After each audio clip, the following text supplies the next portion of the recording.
I think the biggest thing I've learned, just about myself, and I'd also say kind of about life, is kind of just to enjoy it. My name's Tharuka. I'm age 27 at the moment and live in Brisbane, Queensland, Australia. And I was diagnosed with pulmonary arterial hypertension when I was 11 years old. So the biggest change that did happen after the diagnosis was when I was about 12 and getting to the end of grade 7. That's when my specialist at the time decided to put a PIC line in my arm and to get me on epoprostenol. And then leading into high school, being the kid that's walking around with this thing hanging out of my arm and a backpack on and all these tubes, I did start to feel a bit of an outcast, and people just constantly asking, "What's happening? What's wrong with you? Why do you always have a backpack on?" Going back to the start of high school and kind of up until I was around 15, my escape from kind of my reality was just to play games. So every day I would wake up, jump on the Xbox, headphones on, and all day I would just be playing games. Because of that, I wasn't really moving around. I wasn't playing sport. I wasn't using I guess, my legs and my arms the way that I should be as a human. And so there was a period of time where there was a bit of concern around whether my bones are going to start getting weak because they're not just being used the way that they should be.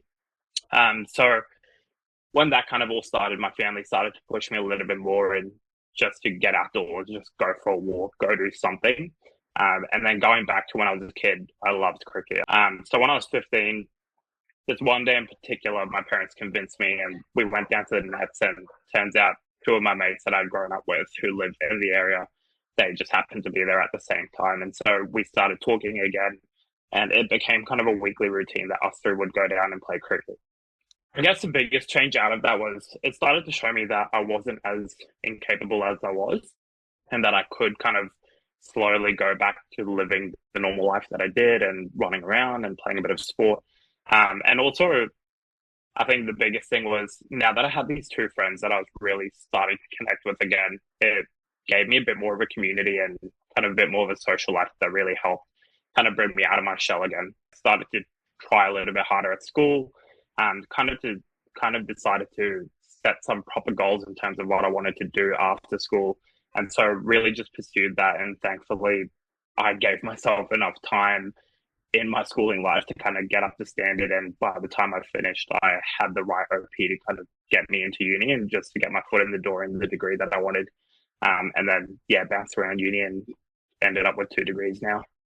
So job title at the moment is a client service officer. So I work in investment management at a company here in Brisbane.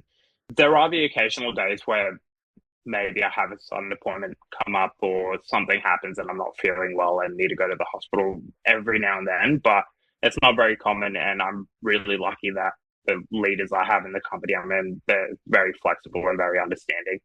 So the main drug that I'm on is the Belitri, which goes through the CAD pump and into a Hickman's line, and I'm also on a tablet. At the moment, everything honestly feels quite good.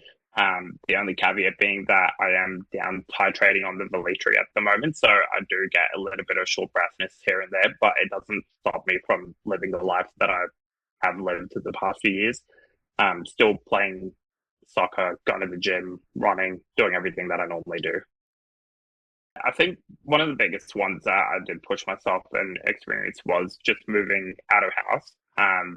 And not just moving out of home, but moving to a completely different state and city where I didn't really know anyone. But aside from that, I've gone on 3 different snowboarding trips. I've fallen over a bunch. Thankfully, haven't done anything too bad. Um, Also did a group triathlon in September last year where I rode 20 Ks on a bike. Also going to Japan for 3 weeks. One of those weeks was a snowboarding week, but the other two just kind of traveling around between Tokyo and Osaka and kind of just seeing what there is out there aside from what's in my own hometown. I would say the biggest challenge with any of that is just making sure I have the Litry on hand, whether that's pre-making it and having an extra cassette with me, or just having kind of the consumables and the medication there so that I can make it if I really need to.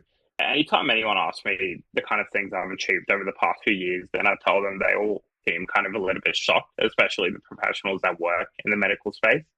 Um, but I do know my story is not very common amongst many people, if anyone. So it is really about kind of that mindset and making sure that you push the boundaries, but you're still being safe and you slowly find your way and you figure out what you can and can't do and you just kind of roll with that. There's always going to be struggles. Things can always be worse and could get worse. So kind of just learning to live more in the moment and just do the things you want to do, be happy. Don't ruminate too much on the negative stuff because it's not going to benefit you in any way. Things are going to be tough and they're always going to get tough in life. It's really about kind of keeping your head up and looking forward because things will get better at some point. You just got to make sure you're pushing and do as much as you can to make sure you get there sooner than later.